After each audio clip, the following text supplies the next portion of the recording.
Welcome to Your Family Dog, the podcast where we celebrate the special bond between families and their canine companions. Whether you're a parent, grandparent, considering bringing a furry friend into your family, this show is for you. Each episode, we dive into topics that matter: training tips, health advice, the newest research, heartwarming stories, and expert interviews, both canine and human. Our goal is helping families and dogs grow up together, one episode at a time. Thanks for joining us. Welcome back to the Your Family Dog podcast. Today, I'm joined with many-time guest and friend of the program, Jennifer Shryock. She's a recognized expert on dog and baby toddler interactions and safety, and is the owner and founder of Family Paws LLC. She lives in Cary, North Carolina, and welcome back to the show. So, Jen, I'm so excited to have you back to the podcast. It's been a little while. I think it's been a couple of years. We should make it a more common thing. I'm in the process of taking one of your dog aware courses I always like seeing the new information and educational materials that are coming out, and one of the great joys of my life is to watch the evolution of your programming, and to get to be a fly on the wall as all of that's happening. So we're so glad you're here. Is this the fourth or the fifth time you've been on the podcast? I think it must be about the fourth. Yeah. No, it's fun. Thanks. It's fun. I love being here. So thank you for having me again. Absolutely. We love having you. So you are rolling out, or have been rolling out, this dog aware program. And if I recognize it correctly, it's for pet professionals who want to stick their toe in what educational materials are out there to help advocate for families with dogs and children of families with dogs. Is that what you would say the goal of the program is? Yeah, so dog aware, that's part of the goal, but the main goal is just really breaking down for families and for people in general, dog aware being 4 pillars, being what to look for when supervising children and dogs. Like, we want it to be easier. We want there to be kind of an easy way to do it. So what we want them to do is be familiar with the 4 pillars, so body language, sensitivities, proximity, and supervision. And the class that you're taking right now is definitely a great way for dog professionals to dip their toe into what Family Paws really does, and get a glimpse of it. But that's what we really want it to be, is something that dog professionals share with their families and all the families. And we want families to see this because we talk about supervision all the time, right? And I think that it's really important that we break down what that looks like and how to supervise in, I don't know, in a really effective way. I'm always learning about supervision. I'm always learning about body language and all those things. So it's just kind of a neat and tidy package. I love that.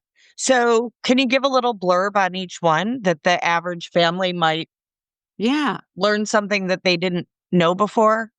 So body language is really important, and we want our families, especially new and expecting families, to become familiar with the subtle signals that their dogs offer, because that is so incredibly important when supervising, right? If you don't know what you're looking at, you can supervise your child doing something like riding a dog. I don't know. I see lots of things around. You can supervise, take a videotape, and be supervising your dog very stressed, right? So we Right. want them to be familiar with the body language, all the subtle signals and that kind of thing. And then we really, really want them to also be familiar with sensitivities. Is their dog, and ideally, this is really wonderful when a family, prior to having children, if they get familiar with the sensitivities. So how does their dog take in moving items, balls, action figures, things that roll, things that make noise? What are the sensitivities of their dog, so that, and then pay attention that they can tell how sensitive their dog is by observing body language. So it all goes back there. Their body language is going to indicate I'm stressed, I'm not feeling comfortable with this certain sensory thing, item, whatever it may be. And then we talk about proximity. How close to something that is stressful, could be a child, could be a cat, could be a lawnmower, could be a vacuum cleaner, could be anything, right? And how close to that is it that causes our dog to be stressed and uncomfortable? We want to avoid that. And so, again, we're going to focus on what happens, what do we see in the body language? So it all comes back to that. And then only with those things do we believe, or do I believe, that you can truly have genuine proactive, active supervision where, so we want people to scan and kind of look at the body language, think about sensitivities of their individual dogs, think about how close might it be to something that could be causing them concern. And then that's really the beauty of true supervision is now I'm seeing clearly, I'm seeing all the things. So that's kind of our idea behind it. So I think we could all make a cogent argument that doing checking all of those things with regard to family members that are two-legged, and are Homo sapiens is, or even the family cat is, or the guinea pig is also just as important, right? Like Absolutely.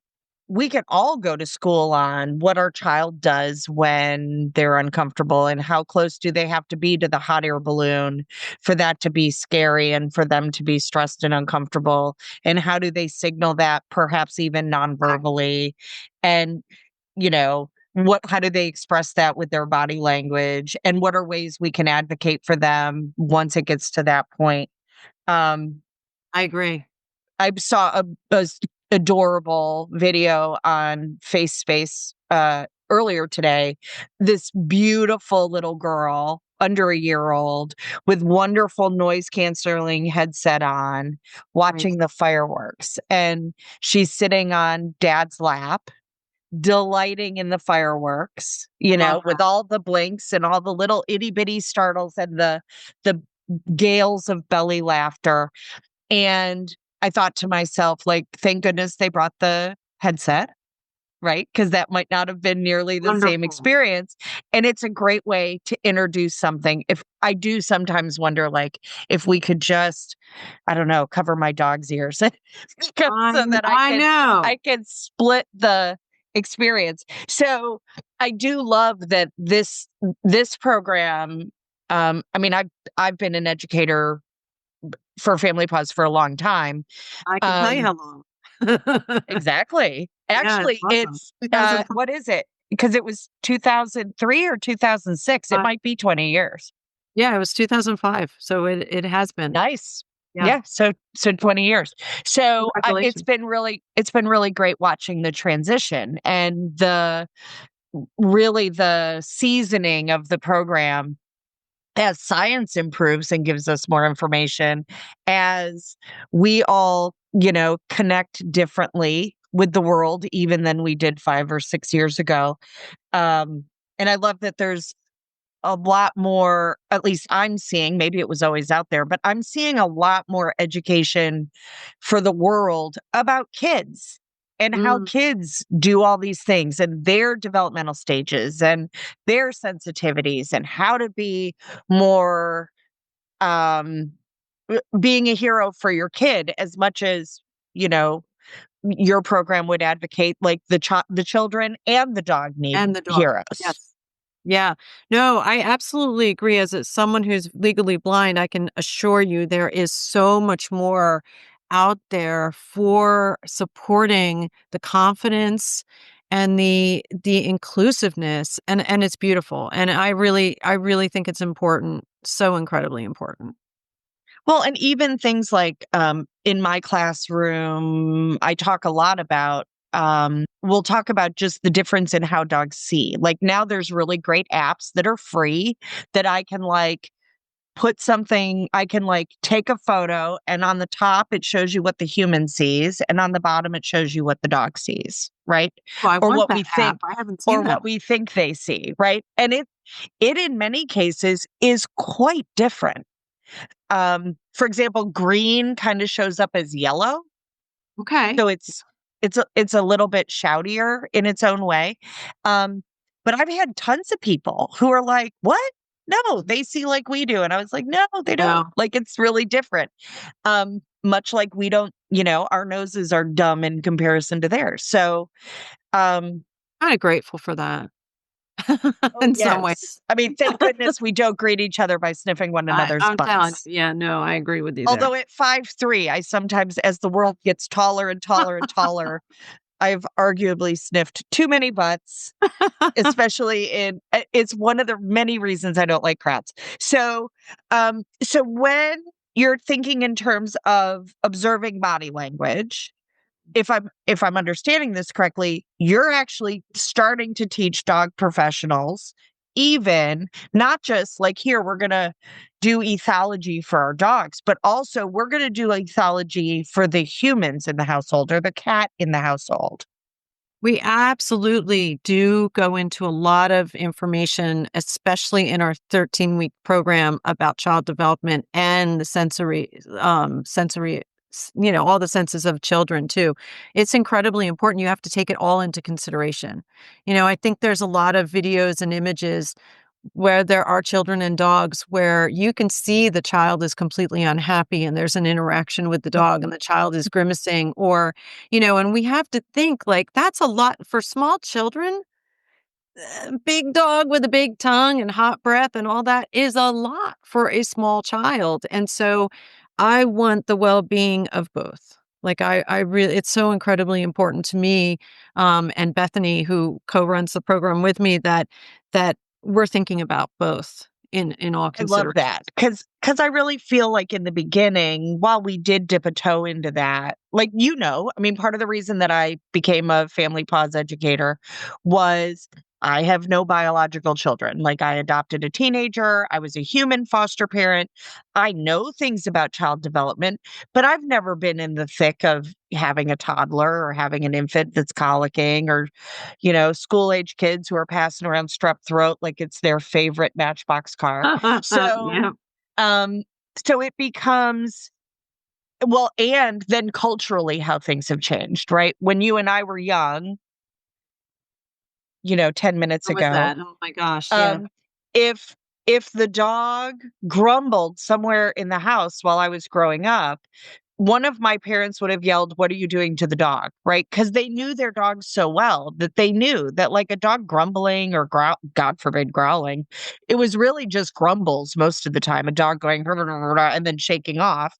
Um, the advocacy really from my parents was for the dog.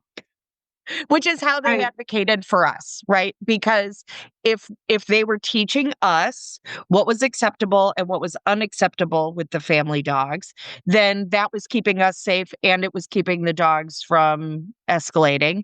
The same way that if my mother heard my baby brother, grouse at one of us, it would be, "What are you doing to your brother?" Right? Like it's the same thing, same treatment protocol. Um where I feel like today, I just feel like we're really unfair to the dogs. Like, they're not allowed to be the sentient creatures they are. They're not allowed to have likes and dislikes. And more than that, they are supposed to have infinite Tolerant. adaptability and patience when Yeah. we don't even have that, right? Like, Right. I don't know. I Well, bet my daughter was mad at me at least once a day, and I was probably mad at her a little bit, at least once a day.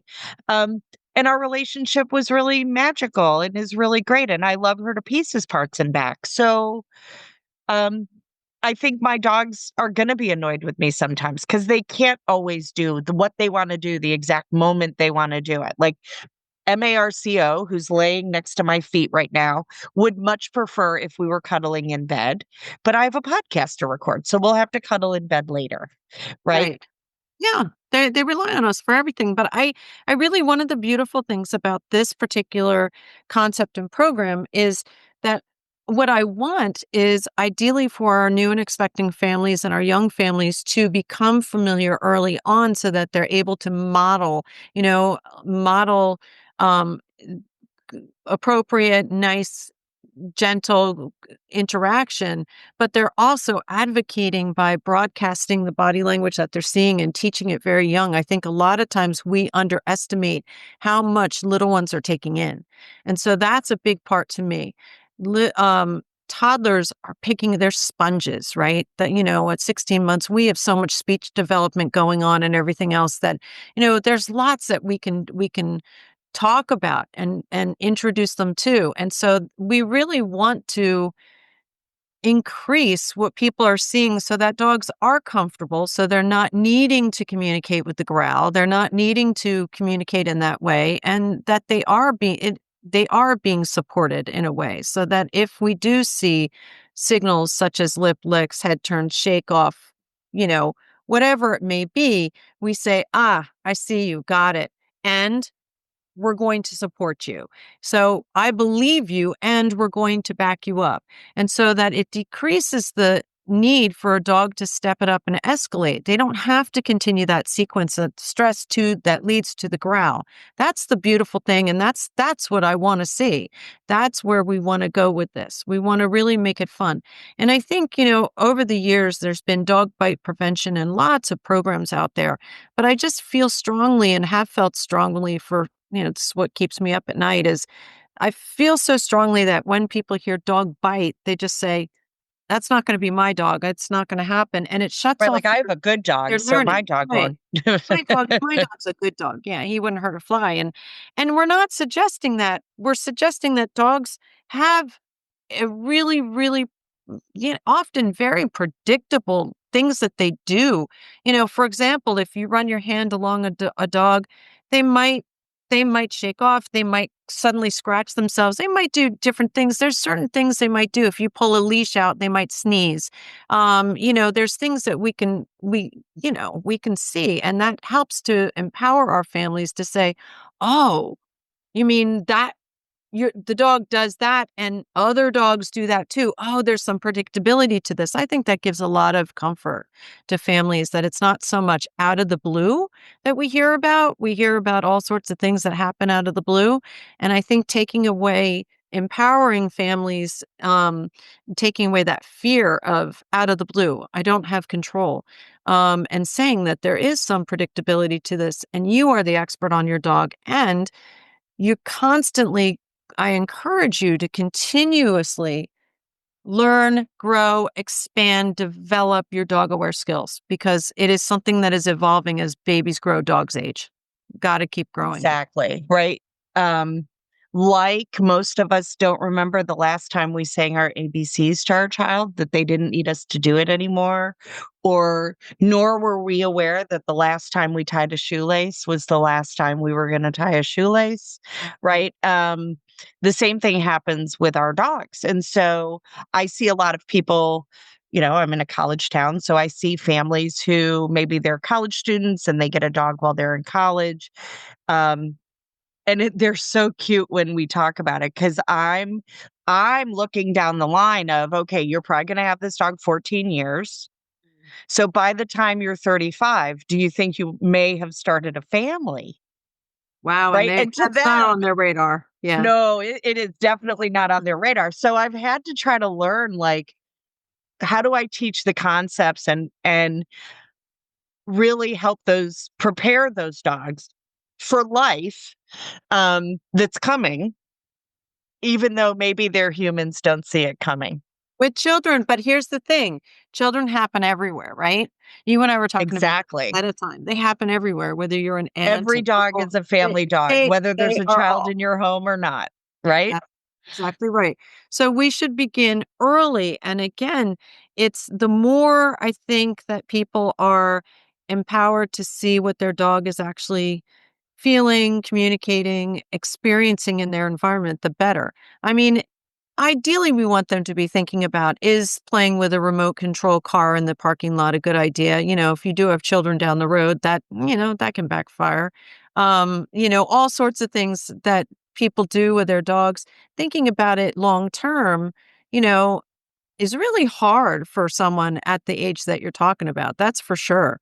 But there's things that they can certainly become more familiar with their dog's body language and how they're communicating. I think, and their sensitivities. I think it's really, really, really important for people to be familiar with those things. So what do you think is the most often missed body language um, behavior in dogs by the average awesome family who loves their dog, loves their kids. They're aware, they're great advocates, they're great parents. Like this isn't I do love that your programs are not about throwing somebody under the bus, right? It's you're already doing great. We're going to do it even better, right? We can all Yes. learn, we can all do it better. So what's a body language? What's one of the things dogs do with their bodies to communicate that they're uncomfortable that people misread? I'm going to say exactly what I missed, and that's the lip lick. I'm telling you.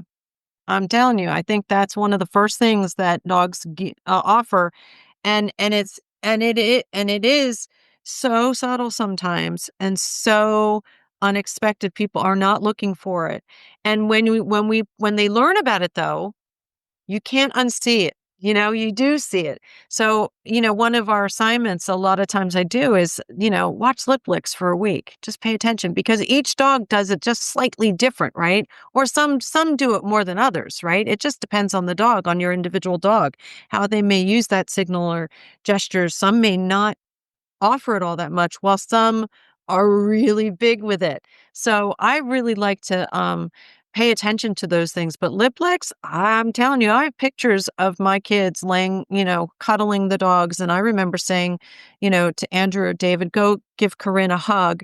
And Corrine was not about hugs. She was not about hugs. No, But I Corrine didn't. was definitely not about hugs. She was not about hugs. And And she God bless that dog. Like she um could not play poker. no, Like she she did not need anyone to translate her face uh, because she because like me, her face had captions. she was like, "Excuse me." Yeah, no, she was, I always have a voice for her. She was my dear baby girl, but, she would definitely show it with whale eye and everything. She would give it all. But okay, so we say that, but I didn't receive it. I didn't receive it. I have pictures, Well, Tina. and to be fair, you're legally blind. Well, yes, that's So let's cut you a little bit of slack. fine.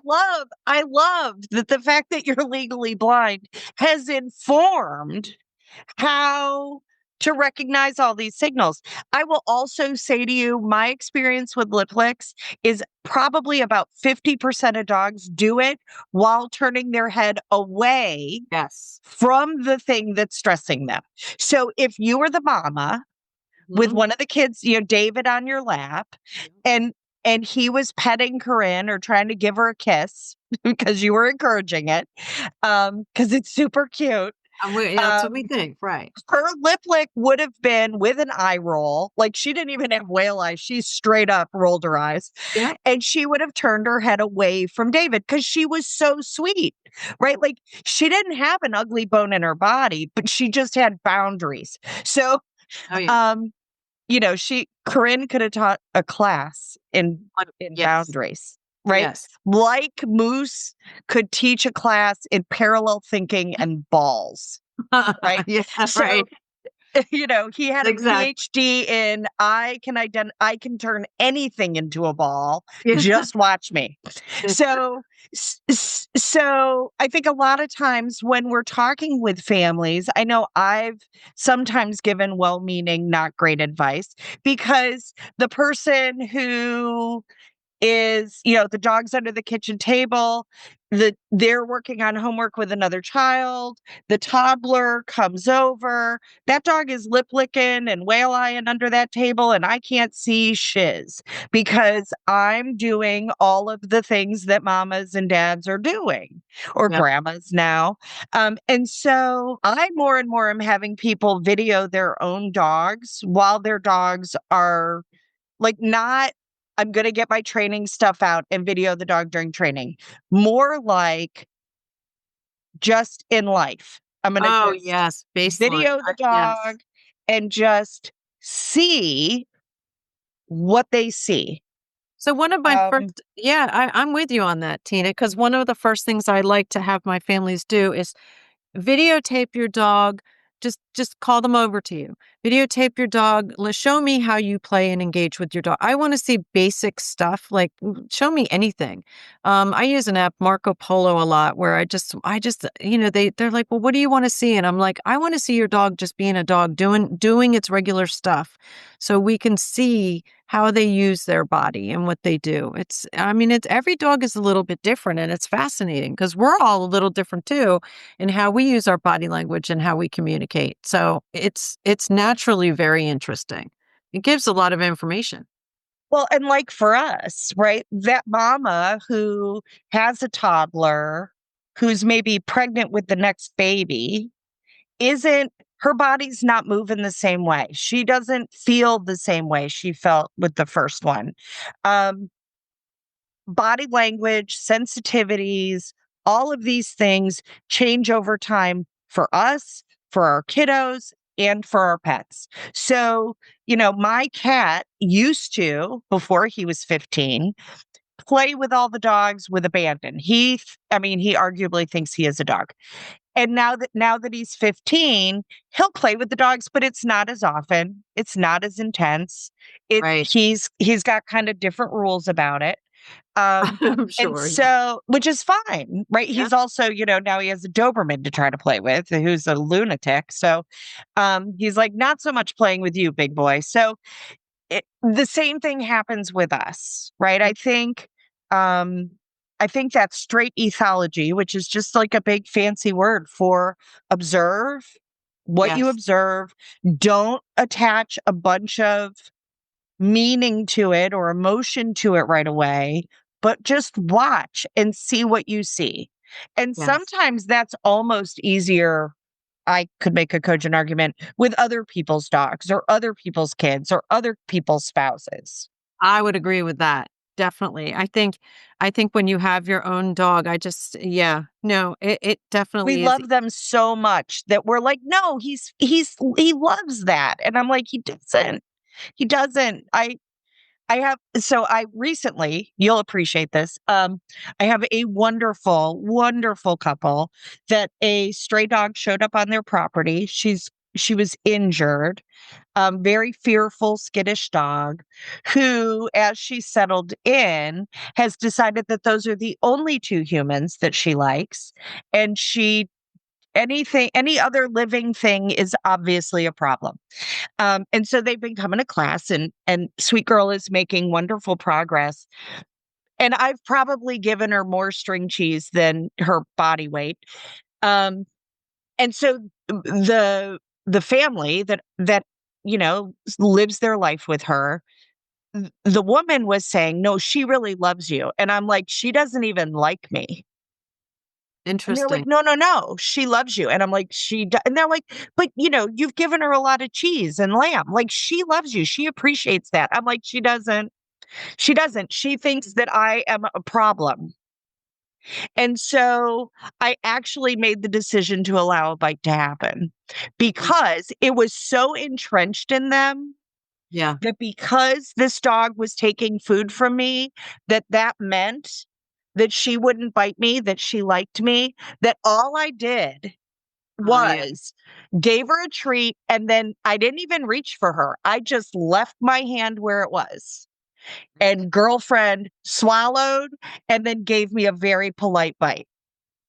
Yeah. Didn't break the skin, didn't hurt me, but no growl, no bark. She went swallow, bam.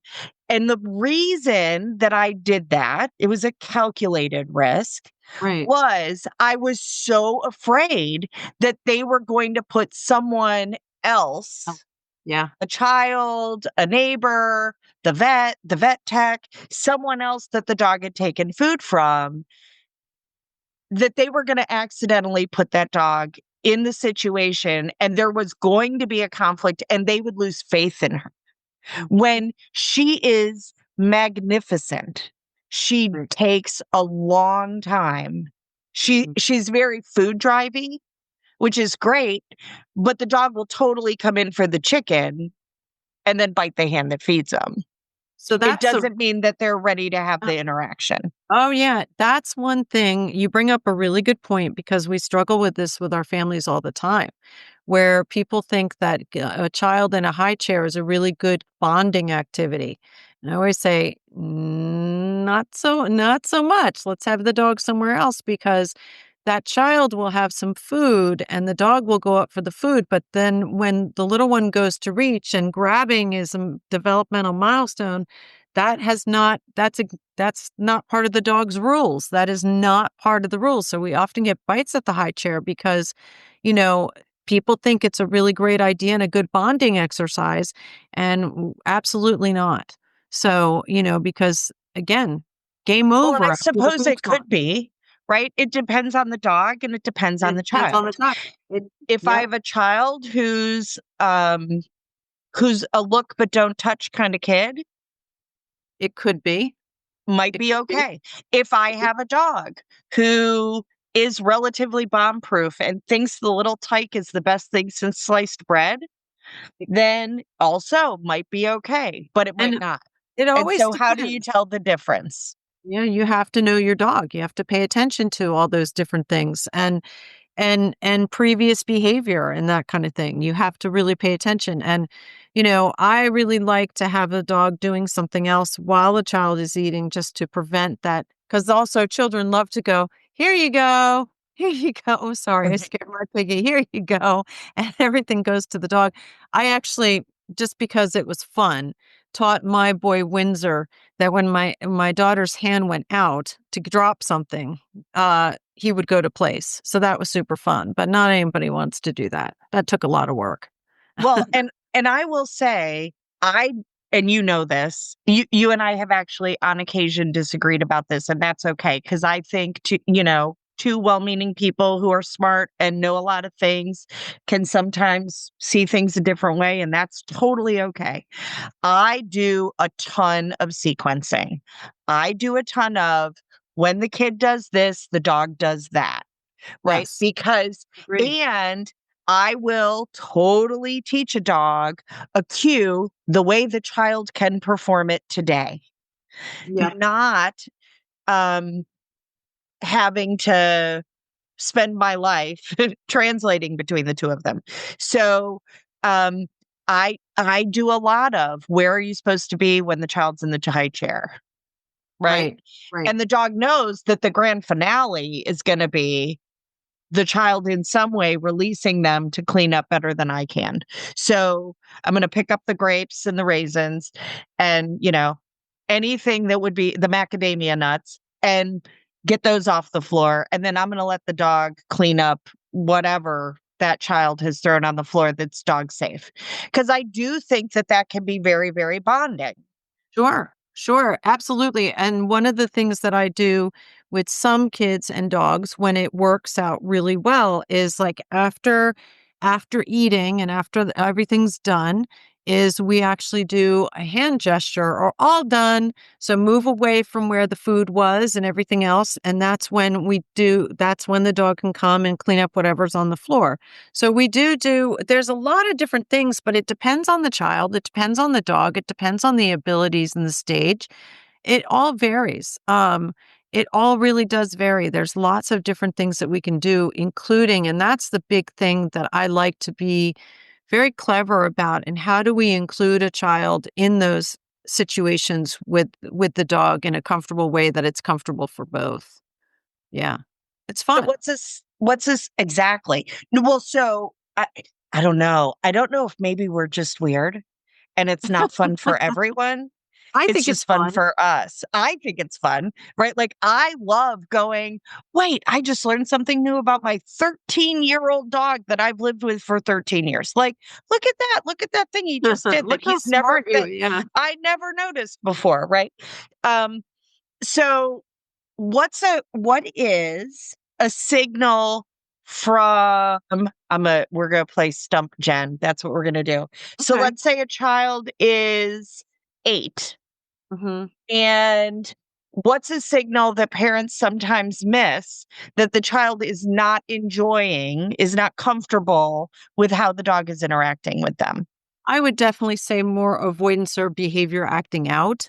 So irritation can happen, or avoidance. So I think about my daughter at that stage, and yeah, so she might avoid or she would act out in a different way or attention seek. So there's a bunch of things that you might see. But but again, it depends. Like, I don't know, I focus more on the littles. But but you're making me think about 8-year-olds. I can Well, tell and you about teenagers. so there's right, teenagers, college students, like the parents Hormones who and talk to hounds, me it's in about there. the people who talk to me about the stuff their college age kids do when they come home to visit and how they Oh, drive the dog nuts. Um, oh, yeah. actually, that was Teenage boys. the most recent bite report that I caught this week is 25-year-old son, dog Okay. nailed him. So, Well, I gotta we're tell you. triaging, and Yeah. I'm like, okay, well, the dogs too. Has this dog ever actually lived with this kid? Right. Right. And, you know, Yep. what's your 24-year-old like? Right. Right. What are they Is he a doing? little enthusiastic? Right. Like, is he like, oh, well, that's our dog because he's always had a family dog. But this is a different dog that he didn't grow up with, but his last dog he really loved, right? Like, so Oh, I sure. don't think it necessarily changes when our kids are 23 or No, 30. Like, doesn't. they're just bigger kids. Okay, so let's talk about a sensitivity that sometimes parents miss that their dog might have. What's one that you think people um, miss that they just never thought about it? I think a lot of times sounds really can surprise people, the sounds. And what I'm thinking about are the sounds that toys make, even banging, like a child sitting on the wood floor. I had a family that moved from one house to another, and the one house that they moved to had wood floors and cathedral ceilings, and it echoed, and the dog was just beside themselves. Sounds I literally, and here, this is really interesting. My cat, and you don't think about this thing. My son got me a digital frame for Christmas. And Oh, one cat out of 5 was like, uh-uh, okay, uh-uh. there's a demon in the living room. Yes. That's exactly what it was. He isolated under the couch. I thought he was for sure dying, like, I didn't know what was going on. It was this whole big thing, and it went on for a while, and, I turned it around so the visual wasn't showing because I thought, "Well, maybe he's just looking." Oh, I went through this whole process, turned that sucker off, and he was like a new cat. He was like, "I'm good." So you So never know. I mean, I haven't had any in the last couple of months, but for a while there, I was getting tons of reports about dogs refusing to go into spaces where people had put like smart outlets. Yes. Because I Yeah, think it makes a different noise. I'm And sure so it does. I had some dogs who were like, I'm going to be in the laundry It's room Well, if because you there think is not about a ringing smart or outlet something in their there. ears, like I will go depending on the day and depending on my mood and my tolerance, and that's a good point too, depending on how many triggers I've had in the day. If I'm up in bed and the ceiling fan down below us goes on and I hear that vroom, vroom, vroom, vroom of the ceiling fan spinning, some days I don't hear it at all. Other days It is the only thing I hear. And I'm like, "Ah, turn that thing off." And our dogs are like that too. And we have to understand that. And so all these technology things and things, we really don't know how they are interpreting it. Baby monitors, swings that vibrate on the floor, that, you Oh, know, I mean, it was funny because in the class you were like, "Go to a store and check out some of the baby equipment." And I thought, that's a good point. I haven't done that in a hot minute. And so I went to do it. I had to leave. I was so overstimulated by all the buzzing and flashing and spinning, and Kelsey had a thing I that was was like, "Oh my goodness, my child would have like 2 sticks and a rock to play with," because I would just like, this is why having kiddos is a young woman's game. Because I was like, "Okay, peace out. I gotta get out of here. Like, I cannot stay on this island." Okay, so we talked about a sensitivity, right, in our dogs. What about a sensitivity in our kiddos? Yeah, I think that's a big one that is overlooked. And I think it's one that people don't necessarily pay attention to. Sometimes when children react, people find it funny when a child is reacting fearful or I think of tickling, right? And people, my kids hated to be tickled. And it was like, I would just say no tickling, they don't enjoy that. Some dogs don't.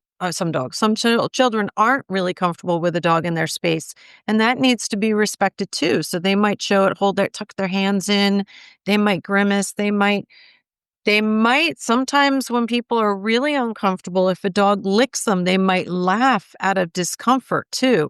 That's something that can be misunderstood. And I think it just needs to be, for our children that are able to communicate verbally, we need to really listen to what they're saying. And for those that are not able to communicate yet, we need to respect what they're showing with their body language and become more familiar with that. I think sometimes people think it's a joke and laugh about it, which, Well, I uh, mean, uh, so you and I talked about this.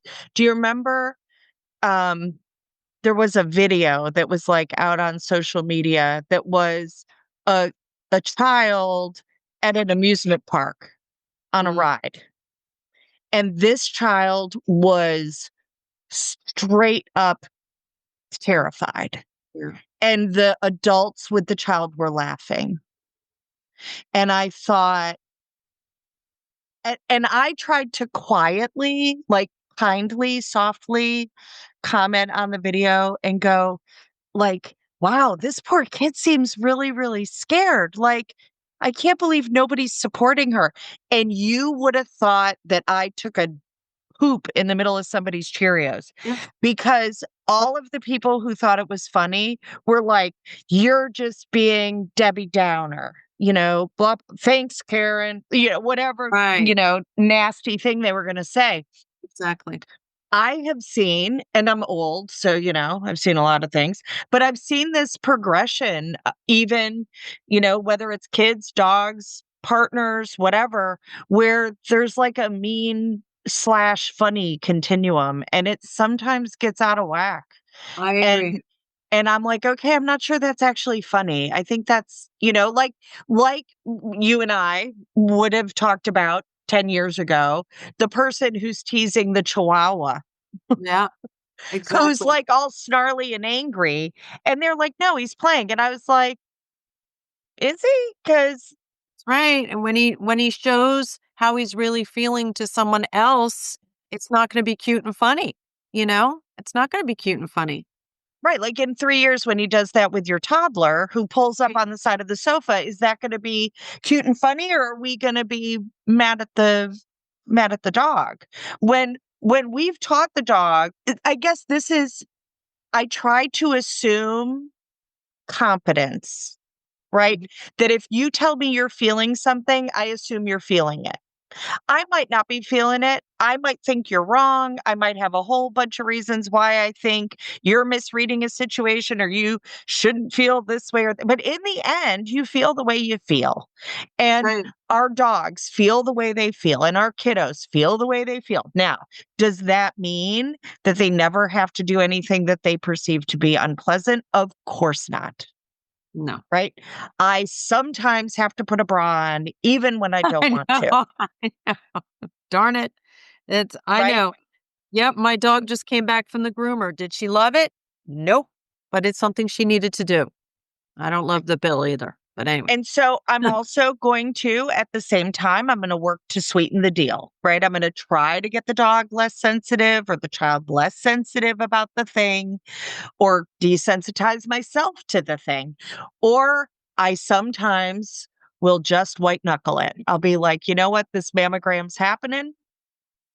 It doesn't matter that it's my favorite.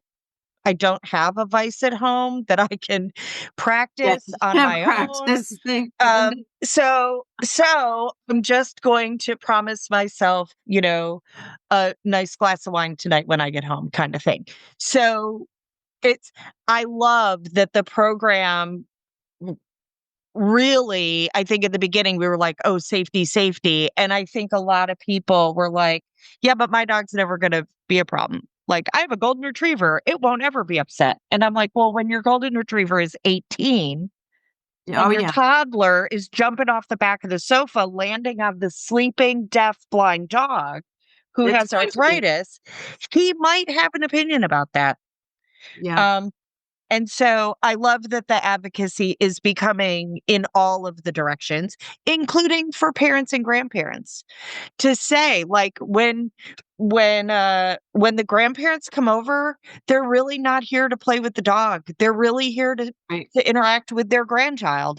And so the dog might be off doing something else. It might be a great time for me to go spend time with my dog because I Yep. miss them sometimes. Yeah. So I really love kind of that all of this is working in all of the directions and that there's not really a downside.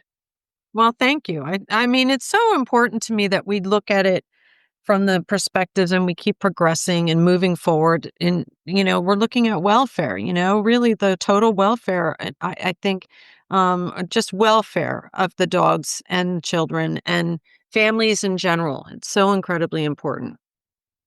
Well, and I guess there's no downside to assuming that they're credible and competent in assessing um, where they are, right? No, Like right. if I just choose to believe you and behave accordingly and kindly, then that makes it easier. So sometimes for my dogs, like so Marco right now, who's cuddling on my lap, um, really would like it to be just him. If it was up to him, there would be no other pets. So sometimes I'm like, you know what, buddy? The other dogs are going to hang out here with dad. You and I are going to go read a book in the bedroom so that he just gets a little bit of one on one time. It fills him up, it makes him feel better, and it probably makes me feel better too. Yeah. So it's not always that your dog just has to accept everything. It can No. be like this isn't in his wheelhouse and he needs a little one-on-one time and we haven't spent time together a bunch this week because I've been busy. Right. I the previous podcast guest, we were talking about how hard parenting is. And I Mm. was like, right. And when I did it, there wasn't social media the way there is now, and there weren't devices the way there are now, and there wasn't all the distraction that there is now. And I'm eternally grateful because I don't know that I would want to have to start my Roomba and from my phone and turn my stove on to bake the roast or the bread or whatever I'm baking and also monitor the baby swing and 4 dogs. Like No. that sounds like I would just be on sensory overload. It is a So lot of it is. Parents are overwhelmed right now, I think. I was talking to this morning and yeah, I think it is overwhelming. so what are some things they can do to make all of it just a little bit easier? I know I have my ideas, but I'm on the Well, podcast all the time. I think that, you know, It's really allowing themselves grace and doing the best that they can and knowing that that's okay. And sometimes management is really, really a good way to go versus doing something that is extensive or so involved. Sometimes throwing the dog outside with a handful of kibble is a-okay and a really nice thing. But I think also remembering that everybody's doing the best they can and really allowing making sure that you have that self-care. I think that's incredibly important. I know we talk about that in the program as well. Because if you are running dry and completely fried at all ends, the dog's going to pay the price. And that's how we see a lot of dogs sometimes end up, people say, no, the dog would be better off somewhere else because I just don't have the bandwidth to deal with more of anything. And we don't want to see that either. So I think making sure that there's some time for the individual, but also remembering it doesn't have to be a grandiose training plan. It can be simple, short, quick sessions, spurts of activity, and then the dog can go somewhere else or you can do some management. And, there's lots of little things that we can do. So keeping it simple. I like to really just keep it as simple as possible. And that looks different for each family, depending on what they got going on. Well, and you were talking about like all the different kinds of supervision, right? So there's the supervision while someone's watching the football game and watching the puppy, Right. which means we're watching the football game. That's right. And the puppy is going to chew up something, right? Yep. Um, I think we are in a distracted time, right? Like, I don't know. Passive supervision a lot. Right. And so lots of absent supervision and lots of passive, right? So Very. child is in the living room playing on the floor and mom's starting dinner or switching laundry for the 13th Or time that day checking emails. or That's where checking emails or that responding started, the whole or reason I start responding to a Yep, text. that's exactly right. I mean, the whole reason I started the 5 types of supervision was because of my husband. Because I went up to get a Well, we are shower. not throwing St. Joe under the I bus. know. Poor Joe. No, but he was there and he wasn't doing anything wrong, but he was checking his emails while there was a crawling baby and there was a sleeping shepherd in the corner. And I said, "What are we doing here?" But it was beautiful because instead of totally flipping out, I thought, this is a real problem. This is something every family faces. And it isn't just supervision. There are different versions of supervision. And that's where was birthed, was out of Yeah, and frustration. I mean, you really for the first time really brought home for me that having a dog having like 3 to 5 things your dog can go do by themselves comfortably makes all of this a completely different Oh, yes. situation, right? Yeah. Um, we have installed now 3 roller gates in our house. We don't even have kids here. But I love those roller gates. I don't have to trip over it. I don't have to climb over it. Mhm. They lock.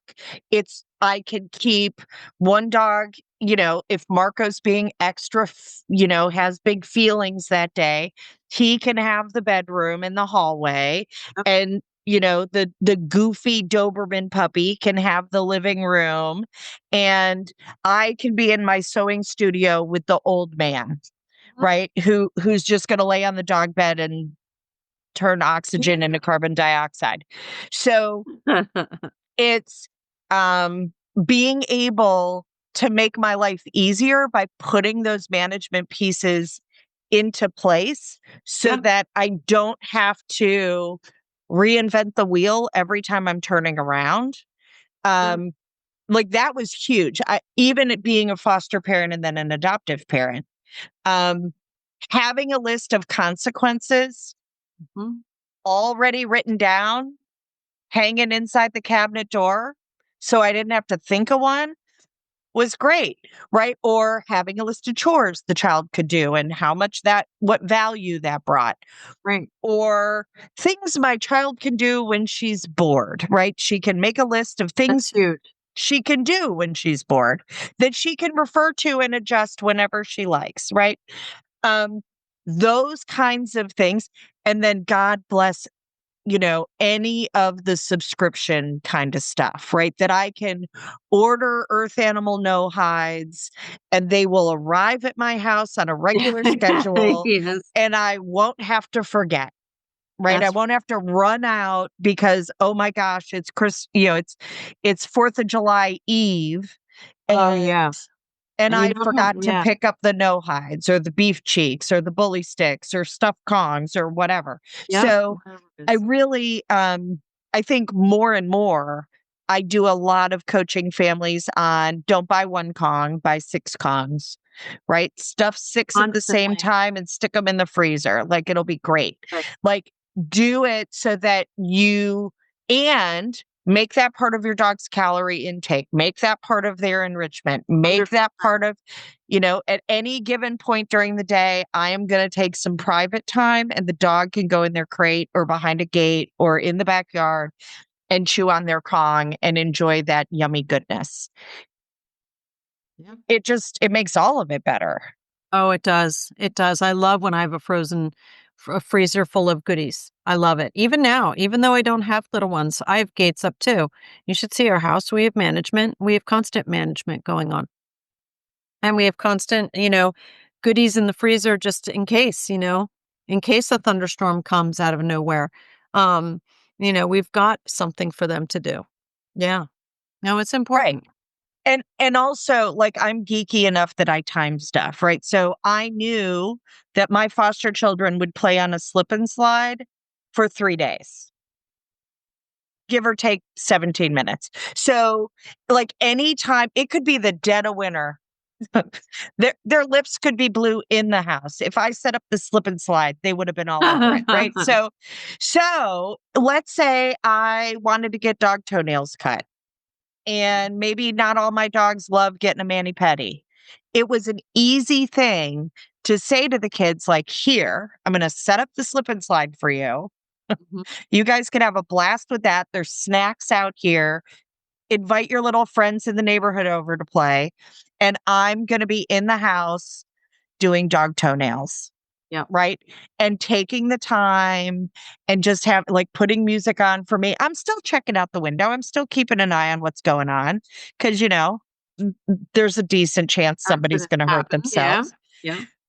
But still, I have a plan, right? If I'm going to play bills, what are the kids doing and what are the dogs doing? Like, because I Who's where? Always. I have to do it with a podcast. Like, I'm trying to record a podcast. Please do not that's if I'm ever looking for a delivery that's lost, all I need to do is sit down and record a podcast.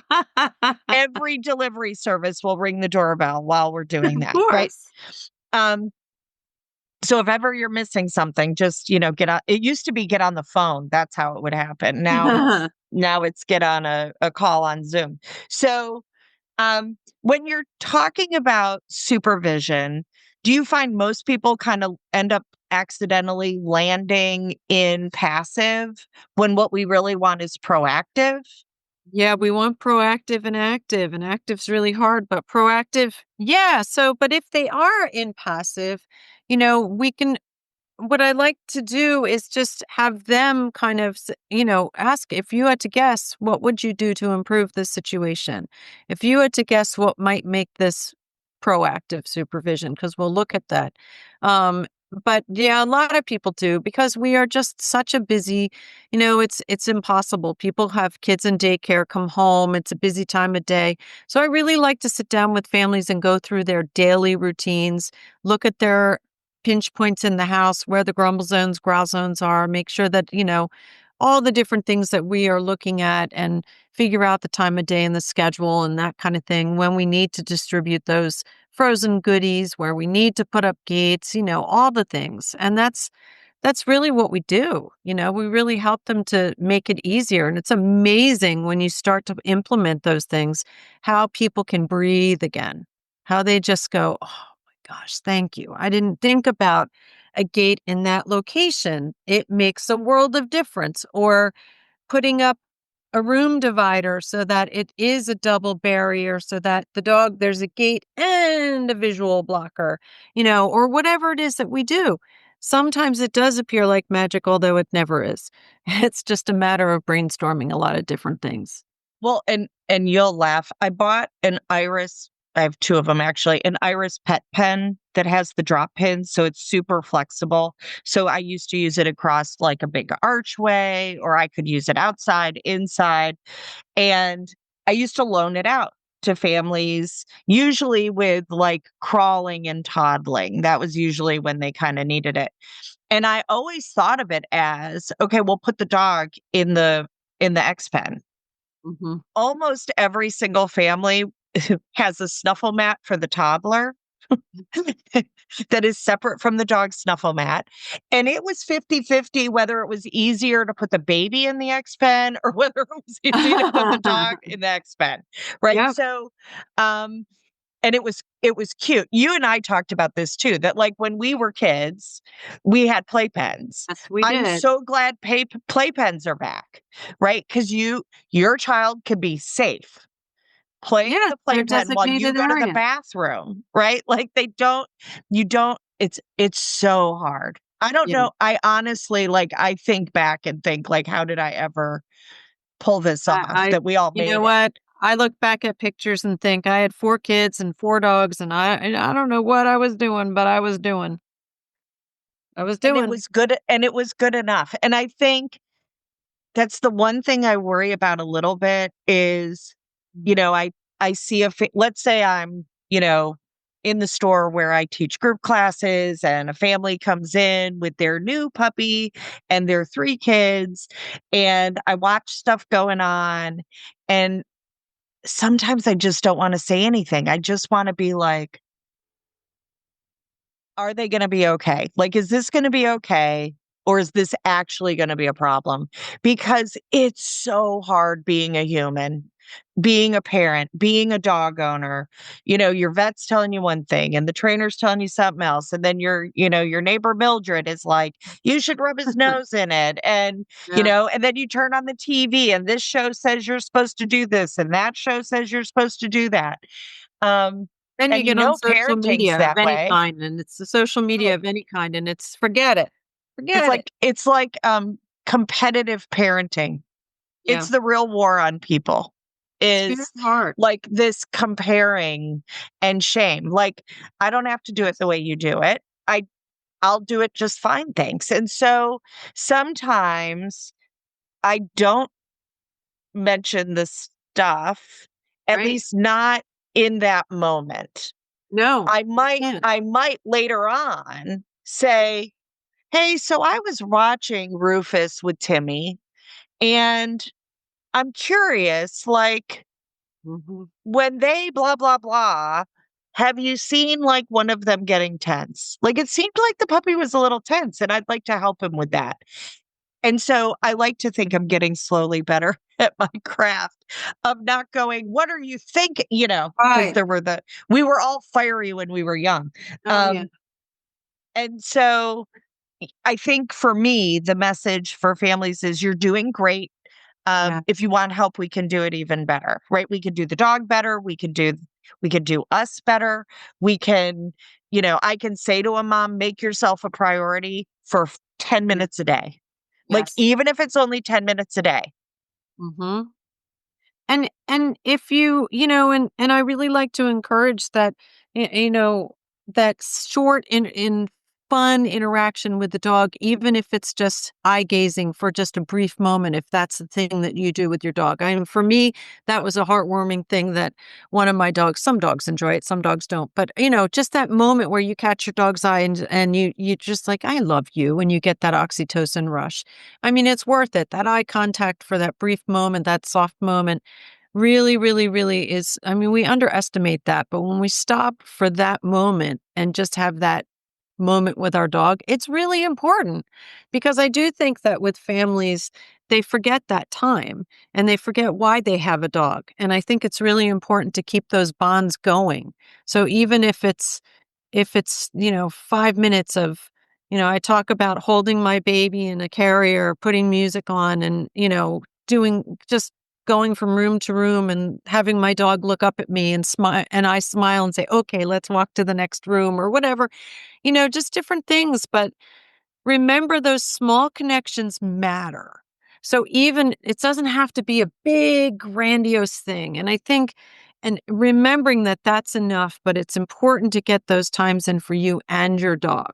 It's really important. Yes, absolutely. Right. Just like I want one-on-one time with my kiddo, I also want one-on-one time with my dog, Short and where sweet the is a dog doesn't have to share me with another dog or the cat or Chris or my yep. kid or whatever. So, when you think in terms of proximity, Mhm.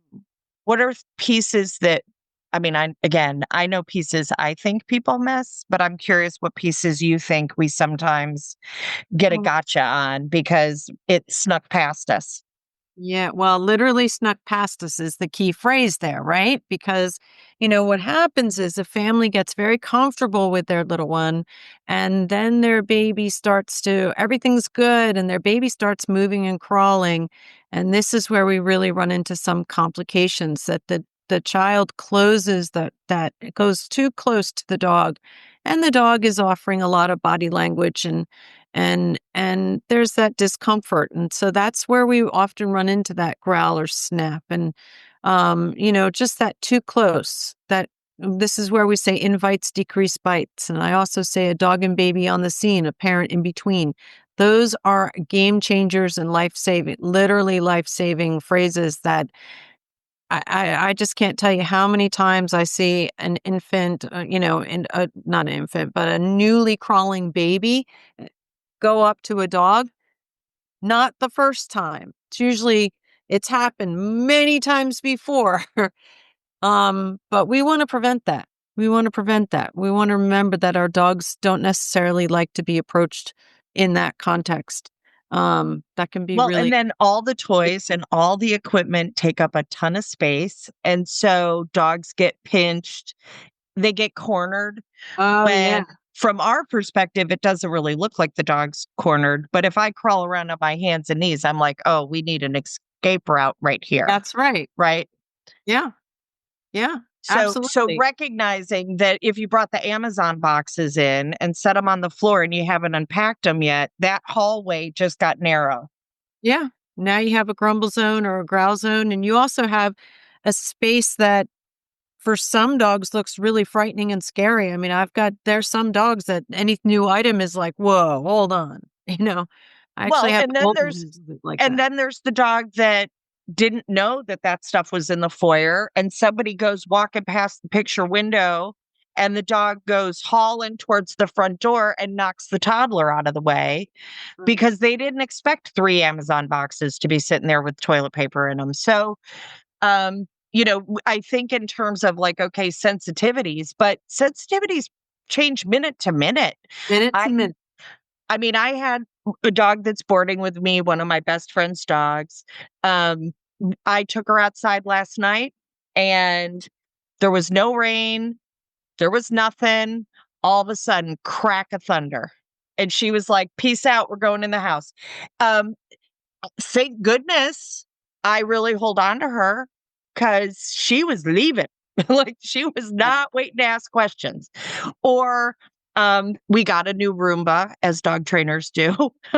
We have a whole stable of Roomba. Oh, yeah. Um, but it's like the new ones are quiet and they don't bang into things. And my dogs like it better because Nice. the old Roombas, just rammed everything in the house. Yeah, and ram Um, it. and now, so we used to joke that they were battle bots, right? This one like slows down and like tips toes towards stuff Oh, and it's interesting. much quieter. And so it's interesting that my dogs that have been sensitive to a Roomba in the past are like, okay, we don't detest this one. Um, Interesting. Yeah. yeah, it's really interesting. Um, so I think it has been an honor Oh. to get to watch your program just season and deepen and get kinder and gentler and more understanding. Not that it was ever not those things, but like just watching it get um really seasoned through, like, I don't know, like beef stew on day 3, right? It's so much better. Not that it wasn't amazing the first day. It was, and I learned a ton, but now I'm like, every time I go through, the CEs with it, or looking at the updates, or dropping in and watching when you do a webinar that I can catch at 3 o'clock in the morning when I'm not sleeping anyway. Thank you. Yeah. It's Yeah. it's it's really great to just see the progression of it all. And I'm over the moon excited to see where it heads in the future. I still think that I personally, I'm gonna throw this out again. We can edit it out if it makes you mad. Uh, I still would like more for older kids. I Yeah. really think I get it. I get understanding the toddler thing, but I get way more calls about the 5-year-old, the 7-year-old, the 10-year-old, the 14-year-old who suddenly smells awful because his testosterone kicked in. Um, and then I also would like to see more on special needs. So, helping a family navigate both children with special needs and animals with special needs, and how those bonds can be different, how those sensitivities interplay. So, I just gave you like another 50 years of work to do. Well, I would say that I would do it, but I've got 50 years of work to do within the dog and baby toddler safety and dynamic niche. And I really love who's doing those niches. Kids Around Dogs has a whole program for about children and neurodivergent kids and dogs. And then I also really love the family dog. I think they do a Yeah, brilliant the job family with it. dog dial method is magic. They do a brilliant job with those age groups. So, we are so underserved in the infant, dog, and baby and the new and expecting families. And that's why I kind of sit tight. But I appreciate your confidence in me to take on more. But we've got so much work to do in this niche. We do. We have so much work, and we've got some exciting projects in the works. So I think it's that I think of it in terms of, well, so I mean, my family, for example, like we very rarely have children naturally. Most of the time we adopt them. So that could be, anywhere on the continuum of age. So that's a different thing. And then also, grandparents who suddenly move to the town their grandkids are in, Now and that is they're something jumping we are doing. in. Yes. They're jumping in with, or blended families, right? Mhm. So there's so many pieces to all of Are. this. Um It's and exciting and it's overwhelming and it's it's all the all of things. the It's things. all the things. Yes. And it's And one of the reasons why, when Julie was thinking about retiring from the podcast, she said, "Do you wanna keep it going, or do you just wanna let it retire?" Like, it can retire, because she knows, that I work too many hours, and I this is such important information, and the podcast allows me to have an expert like yourself come in and teach me more, and to make it interrelated with the families we're serving. And so we can get the word out in just a different, quicker way. Um, absolutely. and to also crowdsource questions, because I don't know that at 55, I have as much of a look in on parenting today as I think I do. I know. I know. I know because I'm looking at it and my son and his fiance definitely want children soon and I'm thinking, what's that going to be like? What's that going to be like? That's going to be interesting. But it's going to be in my future very soon and yeah, it's kind of wild. It's kind of And wild. they're gonna do it their own way, and it'll be Yep, okay, absolutely. And I'm going to learn from them. And that's how the cycle goes. You right? learn from them, you sit back and you say, it's your turn now. Well, thank you so much for coming on and spending time with us again. I am always delighted when you're here, and it's always lovely to catch up, and I'll get better about, inviting you on. And if you check the show notes for the show, there's tons of information that Jen's made available at little or no cost that if you're curious, you can go kick the tires and take a look at it. I know you have the coloring book pages. Do you have Check any our other resource pages. materials? Oh Oh, yeah, yeah, our the doggy resource. detective stuff was great. Yes, there's tons of information there. And there's our interactive dog aware body language page. So if you just go to the website, look up dog aware, you'll find all sorts of great information. Yeah. Excellent. Excellent. Well, Thank you so thank much you for so having me. much. Thank Yeah, you. and come back again soon I would because love we to. love you. Oh, I All love you right. too. And that's great. All right. Have a great night. You too. Bye. Bye. That's it for today's episode. Thank you so much for spending part of your precious day with us. If you enjoyed the show, be sure to follow, rate, subscribe so that you never miss an episode. We'd love to hear from you. Connect with us on social media or email us at yourfamilydogpodcast@gmail.com. We'll see you soon.